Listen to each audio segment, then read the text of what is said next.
The last section that we're dealing with is the nth root. This is section 10.1 on page 363, and rational exponents. So the same rules as exponents, except the exponents are no longer integers, they're fractions. We start off by defining the principal radical. The principal radical is the square root of x. The square root of x is always positive or 0. The general rule, if you look at the nth root of a, if n happen to be even, then the outcome is always positive or 0. Couple of rules to remember. If you take the nth root of a and you multiply it by the nth root of b, you could write that as a single radical. And if you're dividing, you could also write as a single radical by properties of exponents. Now, the nth root of a is a to the 1 over n. That turns out to be very important in solving, so let's begin. Now, in this entire section, they're going to assume that all variables represent positive values, which means you don't need to worry about absolute value. So if I talk about what does the fourth root mean? So if I take 3 and I raise it to the fourth power, that's really 3 times 3 times 3 times 3, which is 81.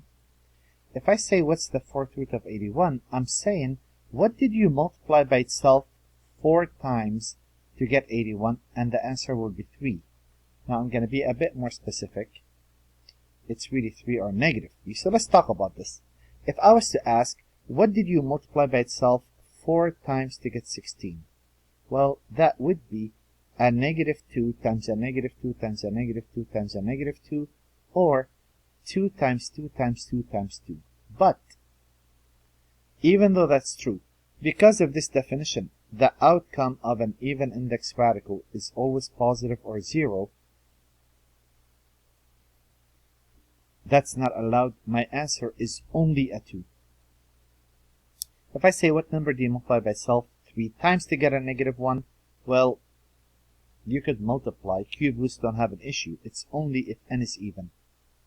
And if I look at 52, what number do you multiply by itself 3 times? Well, that doesn't work. I take 52, and I'm looking for perfect cubes. 2 divides this 27, and I know 27 is 3 times 3 times 3, so I work this backwards. I split this up. I say that's the cube root of 27, which is a 3, times the cube root of 2, and that will be my answer. And if I'm looking at this, the best way to make use of those is to think of it as 1 over. That is x. 10 divided by 5 is a 2, or 5 divides 10 2 times, and 5 divides 5 1 time. And there's another way, highly not recommended.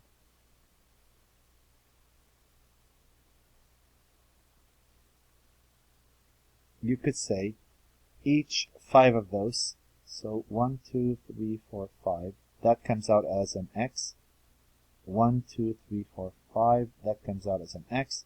1, 2, 3, 4, 5 comes out as a y. You could say there's a 1 left over, but 1 raised to any power is 1, so my answer is x squared y. I really not recommend that. I recommend you really stick with the division part. And if I'm looking at this, I simplify first. That's the cube root of 3 divides 81 27 times. X squared, y squares cancel out. There's an, and x, simplify that 3 times.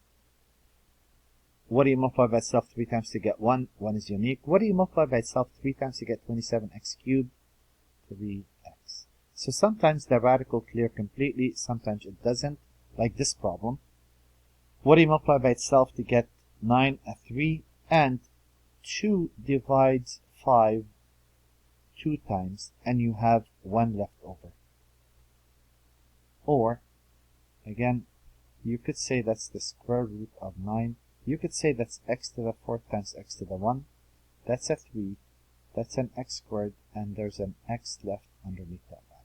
Either way, when you multiply radicals, 5 times negative 3 is negative 15. And the square root of, and we write 8 times 3, which is 24, and we break that up.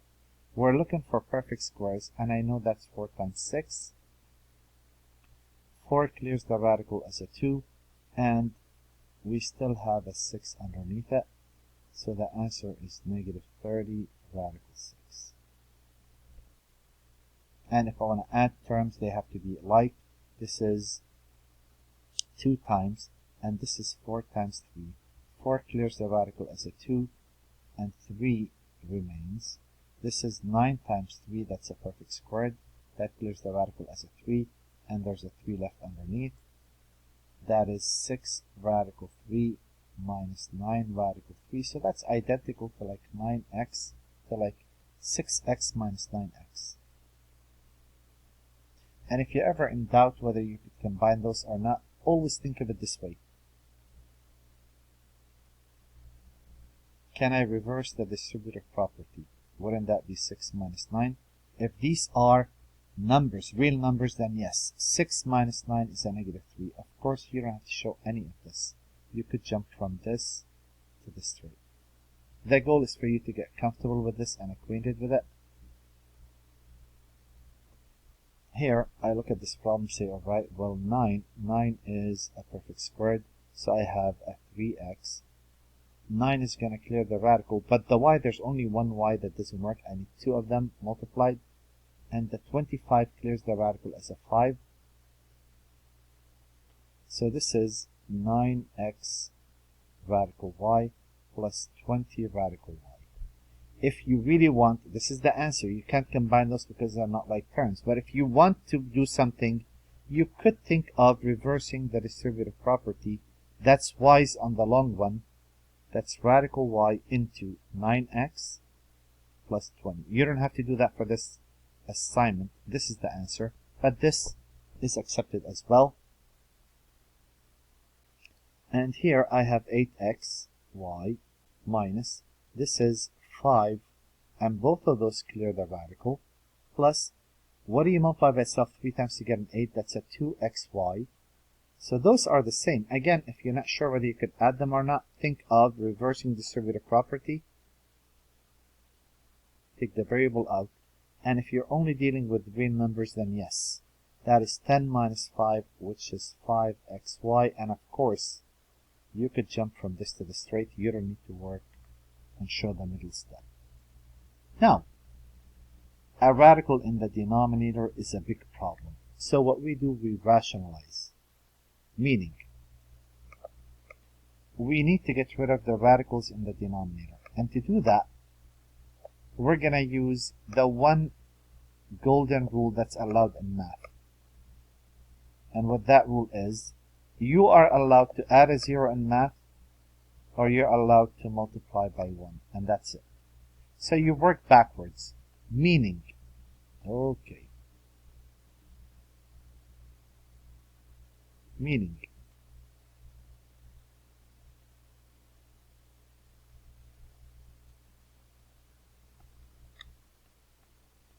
you would say, if I could have a square root of 2 3's, that'll do the trick. That looks like 33. You know what? There we go. You could say, if I could have the square root of 3 times 3, that would be awesome. Then the denominator will be a 3. And I am radical free in the denominator. But how am I going to accomplish that? Well, you always look at what you need, and you see how can you accomplish that using correct mathematical terms. Well, the only way to get that is if you were to multiply the denominator by a radical 3. Then let's see how this works. Based on what I showed you way up there, if you multiply those two radicals, that becomes the square root of 3 times 3, 2 3's, and that clears the radical. But can I just multiply the denominator? I'm allowed to multiply in math by 1. How do you make that a 1? You ensure that those are the same.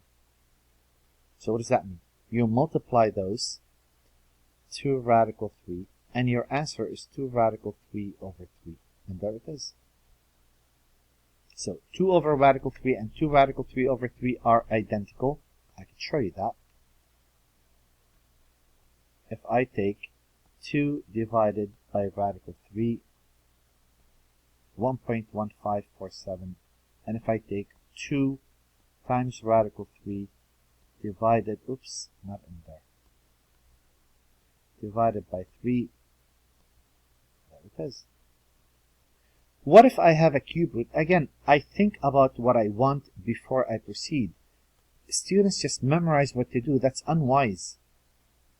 For me to clear a cube root, I need the cube root of 9. 9 is 3 times 3. Do you see that I need 3 of them?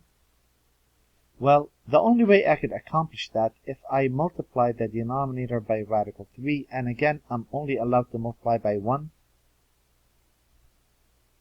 and the top will be negative 2 cube root of 3, and the answer will be negative 2 cube root of 3 divided by 3. And I added an example. If I want to rationalize the denominator for this problem, again, I'm going to work my way backwards, thinking this is 2 times 2. Well, for this to work, I need 5 of those. I need 5 of those. And I'm just writing this out to explain why we're doing this. Or, I'm sorry, how to do this. Because students seem to be confused on this idea, and it does come up every now and then. Well, which means I'm going to multiply, I raised that too high. I'm going to multiply the denominator by the 5th root. They have to match. I have 2 of those. I'm missing 3 more, no biggie. And I have 1 of those, so I need 4 more. And I have 3 of those, I need 2 more. 2 times 2 times 2 is 8, x to the 4th y squared. This is my resemblance of 1 in this case. So the top I just copy. I'm not worried about the top. It doesn't have to clear or look better. It's the denominator I'm worried about. And now that the denominator matches, I could say simply this is the 5th root of 8x to the 4th y squared divided by 2xy, which is what I want. I want the denominator to be radical 3.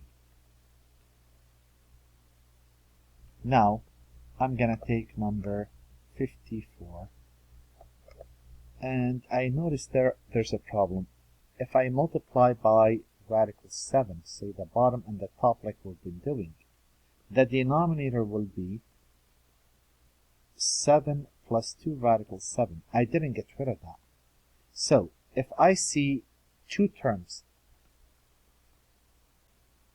my goal is to get that to be radical 3. I know of a trick. I know if I multiply by what we know as a conjugate, which is the same exact quantity for 2 terms, except switch the sign. Then, that's going to get me the first squared. Well, obviously, if I square a radical, that clears the radical, minus the second squared. I'm going to write this down for your notes in 2 steps. So the denominator will be 7 minus 4. The denominator will simply be a 3. As for the top, I can only multiply by 1, so I have to make sure that this is the same. You could cancel this and get a 1. You multiply, you will get, some students leave it like that. That's not a problem, I accept that.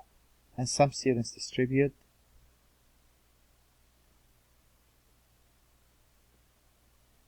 And either way is fine.